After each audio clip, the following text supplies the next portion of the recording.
Strawberry Shortcake. Starting out as a character in greeting cards from American Greetings back in 1972, she grew in popularity and the line expanded with more fruit-based characters, dolls, clothes, posters, etc. Strawberry Shortcake has lived many lives since the 70s with a number of reboots and relaunches. In a key way, these changes were documented were through cartoons, proving that to sell something to kids, you should always target the brain rot. And I'm going to talk about all those reboots today because I like Strawberry Shortcake. That's it. That's all the premise for this video is. I hate writing intros.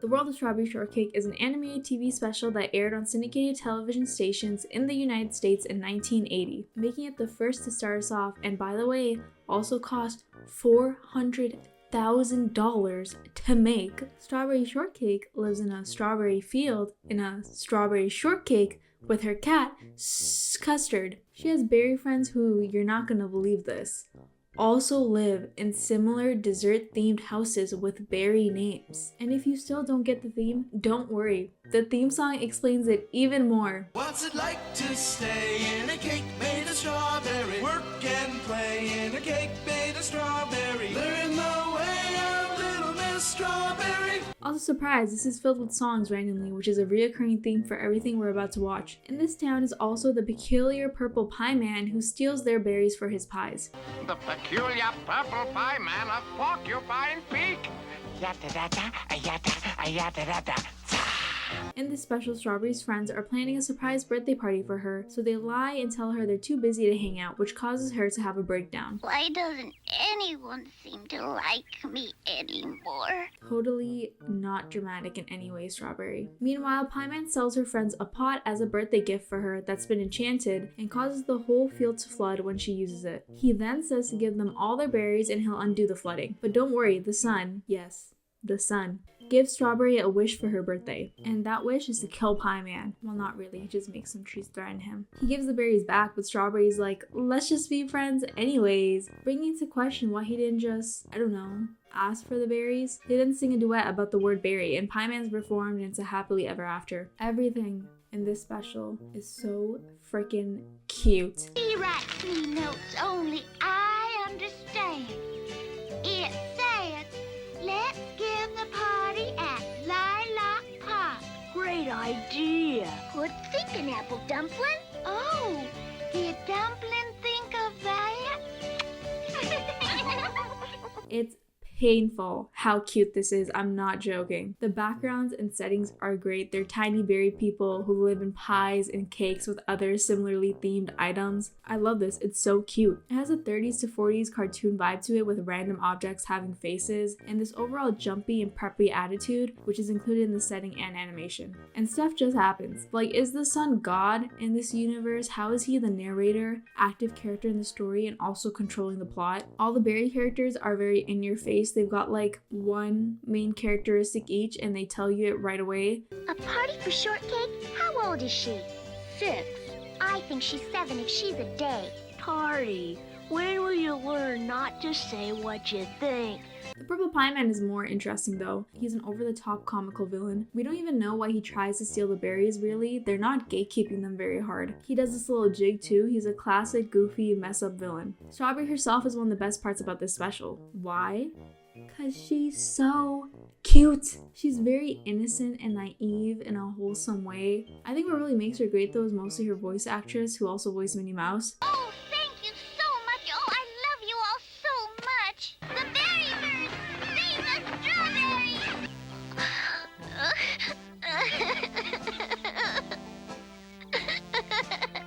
She just sounds so genuine in her line delivery that I feel for Strawberry whether she's sad or happy. Overall, this one's cute. It's a short and simple special, nothing amazing, but it's good for what it is. After this comes Strawberry Shortcake in Big Apple City in 1981. And beware, this is the closest we'll be getting to HD footage for a while. Both Strawberry and Purple Pie Man are up for a baking competition in Big Apple City. Pie Man gets in Strawberry's way because he's evil again. I thought you'd reformed. I did, but my evil conscience wouldn't let me remain a good guy. That sounds like pretty sound logic to me, Pie Man. And of course, he does this very easily because bless her soul, but Strawberry is not the brightest berry in the patch. He pretends to be a hotel worker and says her hotel reservation doesn't exist, so she resorts to walking the streets and crying.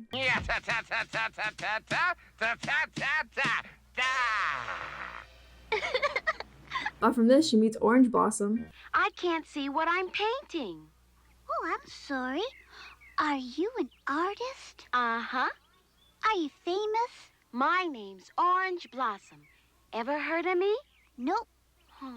We meet a racist stereotype because this is made in the 80s. Caramba! Something tells me this is not Acapulco. As well as Orange Blossom's friends, Lemon Meringue, Tea and Honey, and Apricot. They help her make it to the bake-off, and despite some more shenanigans from Pie Man, Someone's been tampering with my ingredients. Instead of milk, I've got chalk water, axle grease instead of butter, plaster instead of flour. Strawberry ends up winning with her Apple City friends all coming back with her. A third special in this set is Strawberry Shortcake Pets on Parade in 1982. We meet Sour Grapes. She makes that noise often, which is something. She's Purple Pie Man's partner and girlfriend and sibling and platonic roommate, who knows? They don't really clarify. She's officially his old evil partner, and she's decided to come back to get at Strawberry Shortcake. And yes, she does do the jig too. Meanwhile, Strawberry's planning a pet parade. She meets Angel Cake, who's looking for a pet, and her cat Custard meets Yowie Yay, who's looking for a child. That's what everybody says when they see me. Yowie! A stop! So obviously, Custard tells her, damn, that sucks, and goes to the parade anyways. During the pet talent show, Pie Man and Sour Grapes have their pets perform a duet, but they lock in for everything I'm about to say. They cheat by lip syncing to Strawberry's record, and since it's her record, they frame her saying she helped them cheat. And to further prove this, Purple Pie Man delivered her a gift in disguise during the show, which they make her open now. Thank you for helping us cheat. Signed, Perpy and Sour. P.S. This is a bribe. So their convoluted plan somehow works, and Strawberry has her once per special breakdown. Yowie encourages her to stand up for herself, which she does in her own way. If you don't admit you framed me, I'll haunt you with fairy talk.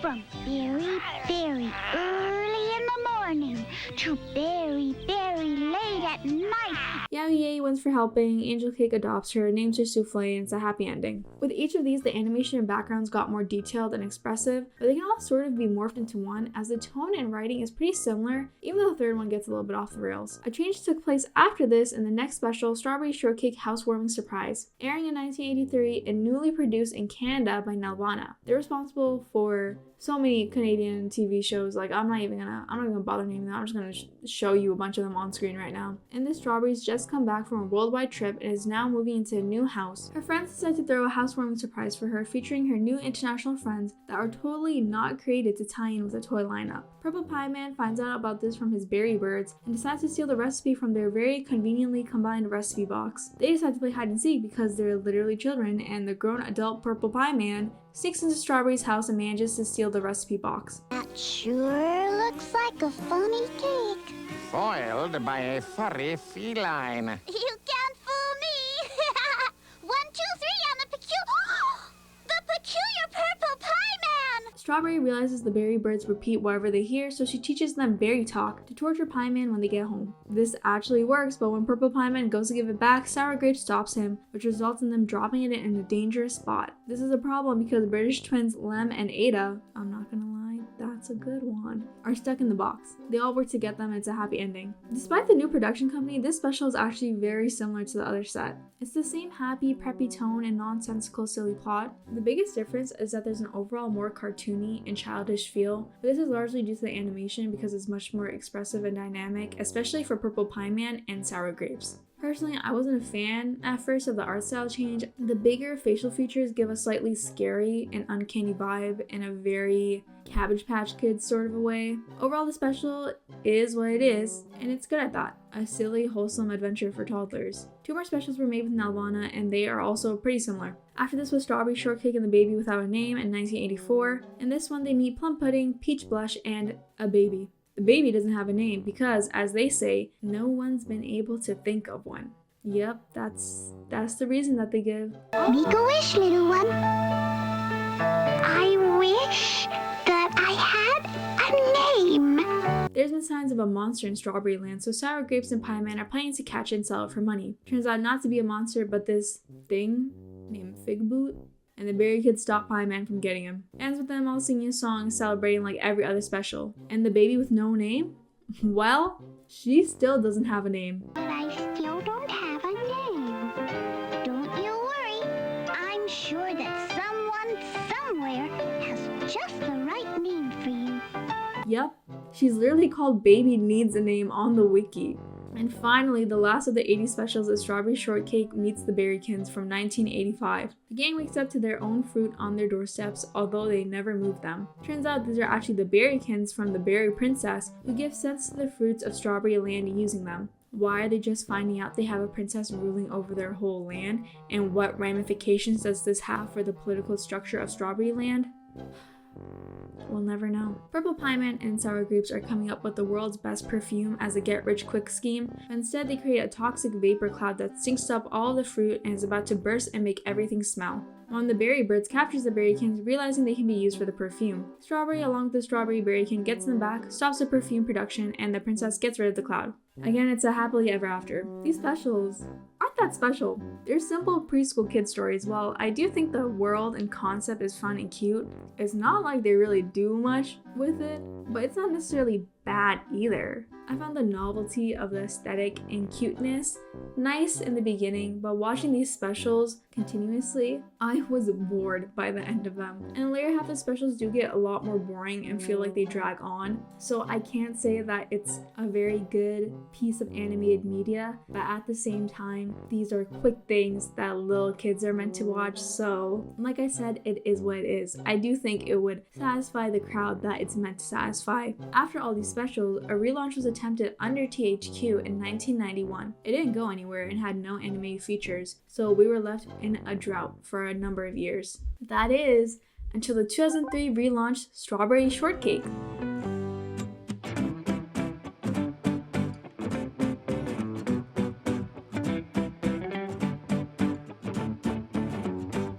From 2003 to 2008, Strawberry Shortcake features Strawberry Shortcake in Strawberry Land, where she grows strawberries. Yeah, I think you get the point. Same premise as the 80s specials, but it's the 2000s. Oh, and Apple Dumpling's her sister now. She has a dog named Pupcake, and Custard's a pessimistic talking cat. Also, character designs, name, personalities, those are all changed up, and that's just a thing that happens, and I'm not gonna sit here pointing out all the differences, because I'm not a psychopath who makes 3-hour-long videos. This show was actually initially released as DVD specials over the years, because this was the 2000s, but they also aired them on TV by splitting up the 45-minute specials into 2 episodes, or just keeping them as specials depending on the network, but they still divide it up by seasons, so I'm just gonna keep calling it a show. Episodes are typical lessons of the day or adventures. There's occasional episodes that diverge from this, like the banger Cinderella episode. It's just normal Cinderella, but the songs go off in this one. If I could have... This is a good time that if you want to watch my videos with a lot more clips and music, you can go support me on my Patreon. There's songs in literally every episode, and while the songs and Strawberry Shortcake stuff is usually passable, I do want to highlight that these songs stood out to me because they sound like songs actual kids would sing because of the lyrics, the voices, and they're not incredibly polished or poppy.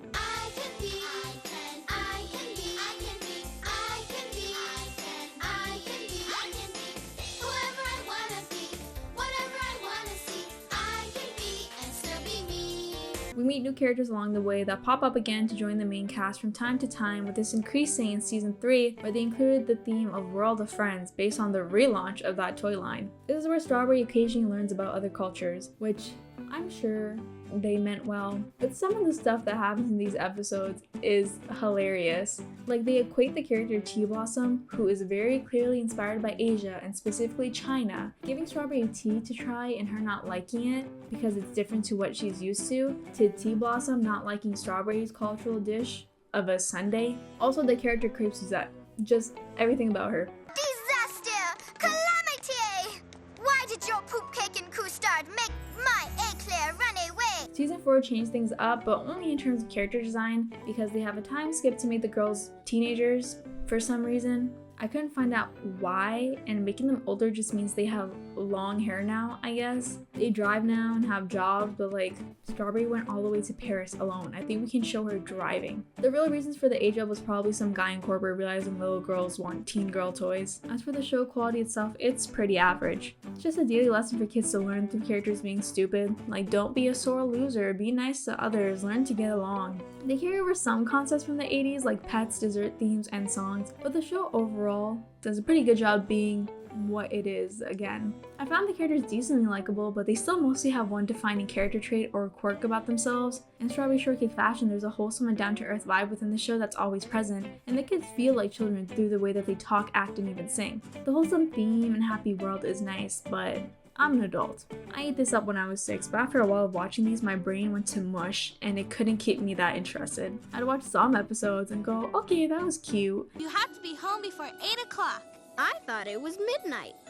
That would be past her bedtime. But sitting through this back to back had me rotting in my seat, which is also kind of like the 80s special. But I did enjoy episodes where we got to see more of Strawberry Land, because something that was endlessly entertaining are the designs in this show. The character designs are good. They look like average little kids with more variety than the 80s, but the backgrounds and the environments are really cool. They essentially live in a candy land. Environments are so busy and fun, with bright colors and interesting ideas on the dessert motifs, like for decor and houses, and so detailed, and very cute pet designs, so great visuals did help in my viewing. But the real best part of the show is easy to pinpoint: the theme song.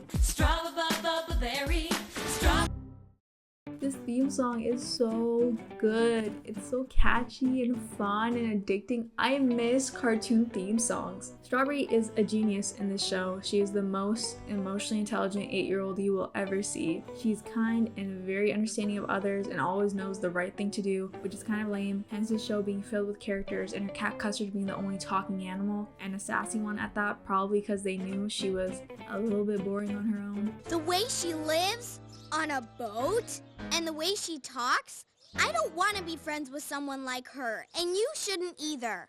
Peppermint! I know you didn't mean for her to hear, but she did. Really? She really did. Good. I'm glad. Peppermint! I'll come back when she's gone. I'm very sorry, Rainbow. I'll go talk to her. Peppermint, you're making a very big mistake. If everybody were just like you, the world would be perfect.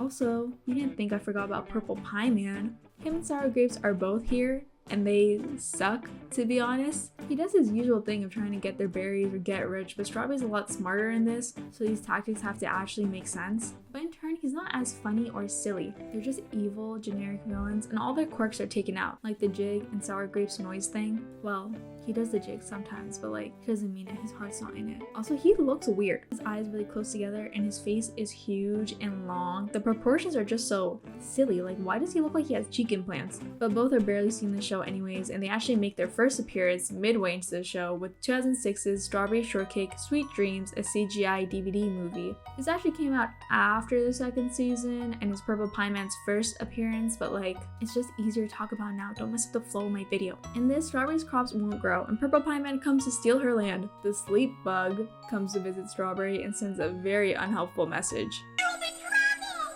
Big trouble! What kind of trouble? So overnight, they build a flying boat to Dreamland to figure out what's going on with very little questions asked.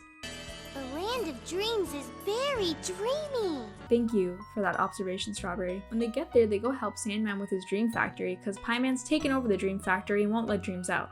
They say dreams so many times in this movie, it's actually insane. He gets Sandman and we get a don't give up song because of course the movie is filled with songs that are okay to hilarious. Strawberry says multiple times that she's just a kid when giving up, but like, You're a homeowner, girl. The girls use their dreams to break Sandman out and restore the factory. They send Purple Pie Man and Sour Goose back home to Dream, which okay, interesting solution. Except for the fact that Pie Man literally came and stole their land in the very beginning of this movie. But it seems like the girls forget that he's terrorizing them on Earth too, because they just send him back. But it turns out to not matter anyways, because the berries won't grow for Pie Man because he didn't use love. So he just goes home. Then they have breakfast, and the garden starts growing, because literally who even cares? Nothing makes sense. This movie is so stupid. None of it makes sense. That's just it. Pie Man comes up with a pie factory on Strawberry's land, an idea which is completely scrapped for the rest of the movie. He comes to the dream factory because he wants to steal her dream of following her dreams, which is also another thing that they forget.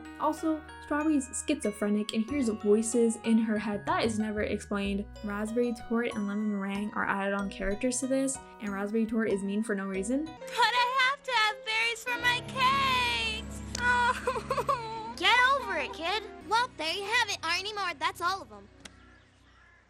Guess you're gonna have to start baking smaller cakes. What is her issue? All my dreams seem to turn bad.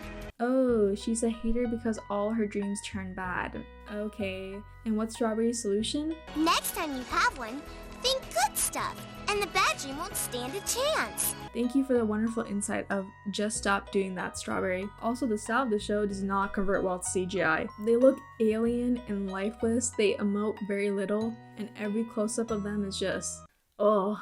Environments which were the best part of the show are incredibly barren and empty. Surprisingly, Purple Pie Man looks good, and his dance is crazy. And those are the only good things I have to say. Also in between the show's airing came 2005's Frutillita. I know this isn't animated, but look at this. How do you expect me not to talk about this? Frutillita, which I'm probably pronouncing wrong, is an Argentinian live-action adaptation of the 2003 show. It's the same as the 2003 show, but they're real. And by the same, I mean really the same, even though they do songs. I think they're just recreating episodes, but this show never got dubbed or subbed in any language I know, so I can't really confirm that. Here it is though. Can't really say much when I don't understand any of it, but nice sets and costumes. I typically hate live action because literally, why do you exist? But if you're gonna make it, might as well lean into aesthetics. The 2003 relaunch had the last of their DVDs come out in 2007. Toys continued to be released and then slowly disappeared because in 2009, there was time for another relaunch. Strawberry Shortcake Sky's the Limit, a pilot movie serving for Strawberry Shortcake's Berry Bitty Itty Titty adventures. In this, we have Strawberry Shortcake, who lives in Berry Bitty City and owns a cafe. That's right, not only is she a homeowner now, she's also a business owner.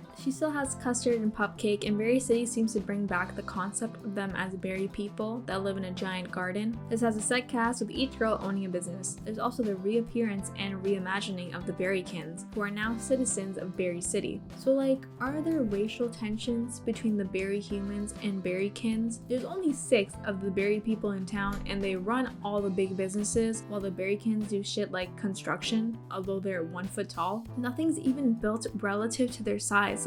Isn't this your town? Did the Berrykins get colonized? There's also Mr. Longface.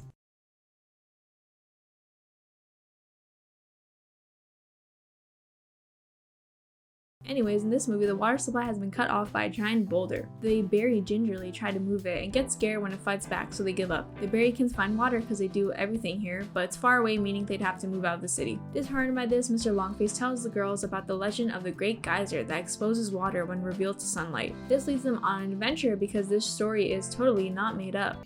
The Great Geyser Stone is in the glorious cavern of the 7 waterfalls.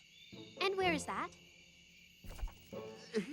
They do find a stone, and Mr. Longface, being a liar, realizes he can't just tell them he's a sociopath who led them on this day-long mission for no reason, so he decides to get rid of it while they sleep. But he's stupid, and his hat falls, and he slips, then he starts crying. Oh my god, this is so embarrassing for him. The girls find him, and he lies some more, and they're dumb, so they keep believing it. They end up losing the stone trying to save him, which results in them finding out the truth. You were all so sad to lose your home, and I wanted ever so much to distract you, to give you a bit of cheer, of hope, a happy story.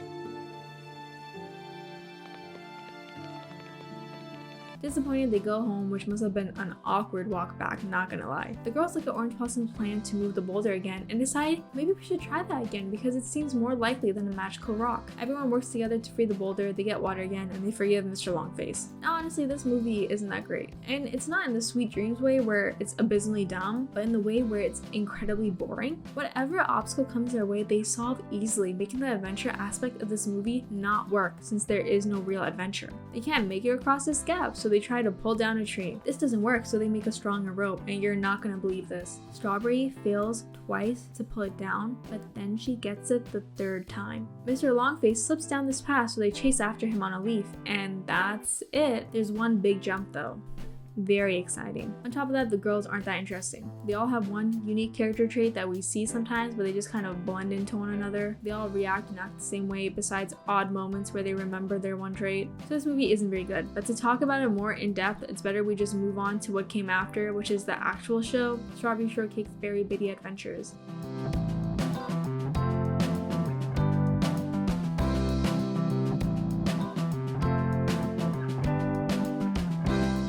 It's the same setup as the movie, following Strawberry and her friends in Berry City where they learn daily lessons. The show aired from 2010 to 2005 with 4 seasons in total. We have the main cast of girls, Mr. Longface, Berrykins, and other characters that pop up from time to time. There's definitely a smaller cast of characters and songs are more sparse and poppy, also no more Pie Man. However, we have Sour Grapes and Sweet Grapes. They're opposite twins. Who would have thought that that was their gimmick? This show suffers from the same faults of the movie. It's mad boring. The main girls are all so mild-mannered all the time. They aren't that interesting on their own since they all have one basic personality trait you see occasionally, but regardless of that, whenever a conflict comes their way, they solve and react to it in a boring way. Here's an example. Lemon's violets keep going missing. She suspects Berrykin Bloom of being the cause. Does she do anything because of this suspicion? No. She tells the girls and they have a very polite conversation about it. He told me I'm his biggest competition.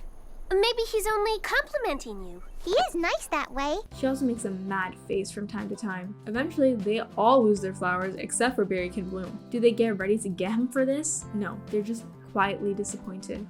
Who else could it be? It's gotta be him. Oh, it's like Lemon said. But when his violets get stolen too, Lemon Meringue immediately feels bad for suspecting him for 3 minutes. Halfway into the episode, they find out that the flowers are being pulled down, so they go looking for who's doing it. And they find the culprit right away with no problems besides being a little bit scared. Do you see how this is all just getting to point A to point B? They don't really take chances to do anything interesting. There's so many opportunities for this to be a learning moment by Lemon showing irrational or angry behavior, or the characters just having a personality and reacting in their own ways to this situation and offering something besides being politely upset together, but they don't have any developed, layered, consistent personalities to show anyways. Alongside this, episodes follow a very linear structure. They don't take their plots far enough to allow for more interesting stories, and the characters are not written well enough to support the stories on their own either. Due to this writing, the show is just bland and boring. I can't say that over halfway into the run, the writing does get a lot better. The main girls are still whatever, but new additions like Apple Dumpling, Sweet and Sour are more consistent characters, and they have their one trait played up a lot more, making them more interesting. The show overall got more animated and silly too, helping with its blandness, and plots are a lot less linear where a lot more happens within one episode, so there is a sense of adventure. Not amazing, but like the same level as the 2003 show, so if you want to sit through like 40 episodes to get to that point, I'd say go for it. And I know I've kept you waiting for a long time, but let's talk about the animation. The one very good thing I can say is the environments and settings are great. It's not the Candyland vibes of the 2003 show, but more of a huge flower garden similar to the specials. They're pretty detailed, have fun, bright colors, and the interior and exteriors of buildings are great. But when it comes to the character designs, we fall off. It's another evolution of the original style, now with bigger eyes and eyelashes. It's better than Sweet Dreams because their faces are less hollow and empty, but their eyes just don't sit right on their face. I think the depth is just off. It's not embedded within their faces. Can we just give them proper eyelids, please? Also, they all look the same. Their outfits and hair are incredibly similar, making this a very boring character design because the way they look doesn't say anything about them. On top of that, they all look the same, so it's not really interesting to look at either. And Orange Blossom. There's some commentary that could be made here. Oh, and Mr. Longface is ugly and I hate him. The Berrykins I thought were ugly, but I fear the magic of happy little cute things worked on me and it became less atrocious. Like, look at them doing stuff. And look at the princess's little car thing. The animation the specials in the 2003 show are pretty good, while this one is passable. It is wonky at times with things morphing into one another, funny textures, stilted to randomly loose movements, and limited facial expressions, but it's not atrocious. I'm just like desensitized to this because I watched all of the Brats. How do you like it? I don't know. It feels kind of weird. Also, if you're wondering, Strawberry is the way she always is. Perfect. Can you like do something? Can you be mean? Just once, Strawberry. Great theme song still. That's always a win. After the show ended, we got a YouTube miniseries in 2018. These feature only 5 girls with Raising Cane being added and Purple Pie Man for 1 episode. The stories are simple, they're only 4 minutes long and incredibly condensed in all aspects. It's a lot more silly and cartoony than the show. The 2D style works, but the animation is limited and stilted, and that's how I'd sum up this series as a whole. All the episodes together are only 20 minutes long, which would be hard to know if you watch this on YouTube, where it's been re-uploaded in 20 different compilations by Wildbrain, the current owner of Strawberry Shortcake. Several companies that have the rights for animated series do this thing now, where they'll randomly put episodes together in random compilations and upload them like every day. Is this kind of scummy because they're trying to trick little kids into watching the same episodes over and over again and also just trying to mine views? Yeah, but it's more evil because they hit you with 500 false copyright strikes. That's right, Wildbrain. I didn't forget about what you did to my Trolls video all those years ago, and probably what you'll do to this one too. I'm after you. Just remember that I won't ever let that go. I'll never let this go either. I'll still be talking about this in 20 years. It's so Purple Pie Man's only in one of these, and he's okay. Silly, evil Pie Man like usual, but he's ugly. The nose to mustache ratio is ridiculous. I'm not even touching the man bun. After this, we hit another drought. Well, kind of. Remember this? After Wildbrain acquired Strawberry Shortcake, they announced in 2017 that they planned to make a CGI show with this concept art going around. I remember at the time, people hated this. It made its way around fast and got a lot of hate for the art style despite barely anything being known about the show. The test animation was found a couple years after, but they quietly ended up scrapping this idea. However, it didn't all go to waste as they kept working on it to give us 2021's relaunched Strawberry Shortcake Berry in the Big City.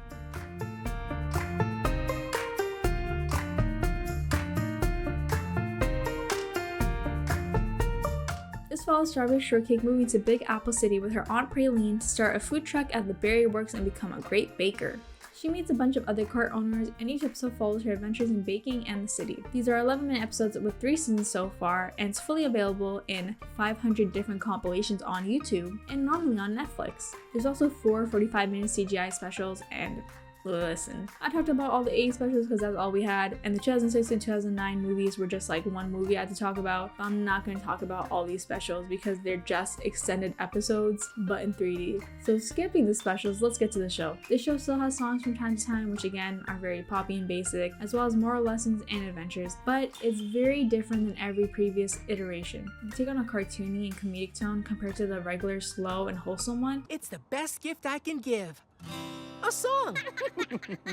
It's a wonderful time of year. I love it. Is there more? However, the show's not bad at all. In fact, it's decently good. Characters are well developed and unique, it changes up its status quo a little each season, and plots are fast-paced and high energy. It's very expressive and exaggerated in its animation, with characters bouncing all over and making silly faces. I think we should panic.